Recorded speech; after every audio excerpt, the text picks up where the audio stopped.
দেবী চণ্ডিকা সচেতন চিন্ময়ী, তিনি নিত্যা, তার আদি নেই, তার প্রাকৃত মূর্তি নেই। এই বিশ্বের প্রকাশ তার মূর্তি, নিত্যা হয়েও অসুরপীড়িত দেবতা রক্ষণে তার আবির্ভাব হয়।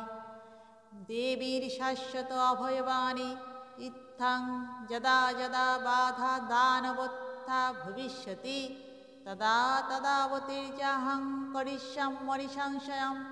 পূর্বকল্প অবসানের পর প্রলয়কালে সমস্ত জগৎ যখন কারণ সলিলে পরিণত হল, ভগবান বিষ্ণু অখুল শক্তির প্রভাব সংহত করে সেই কারণ সমুদ্রে রচিত অনন্ত শয্যা পরে যোগ নিদ্রায় হলেন অভিভূত।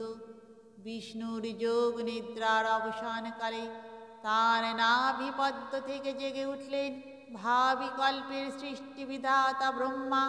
কিন্তু বিষ্ণুর কর্ণমলজাত মধুকৈটব অসুরোদ্দয় ব্রহ্মার কর্ম অস্তিত্ব বিনাশে উদ্যত হতে পদ্মজনী ব্রহ্মা যোগ নিদ্রায় মগ্নম সর্বশক্তিমান বিশ্বপাতা বিষ্ণুকে জাগরিত করিবার জন্য জগতের স্থিতি সংহারকারিণী বিশ্বেশ্বরী জগজ্জননী হরিনেত্র নিবাসিনী নিরুপমা ভগবতীকে স্তবমন্ত্রে করলেন উদ্বোধিত।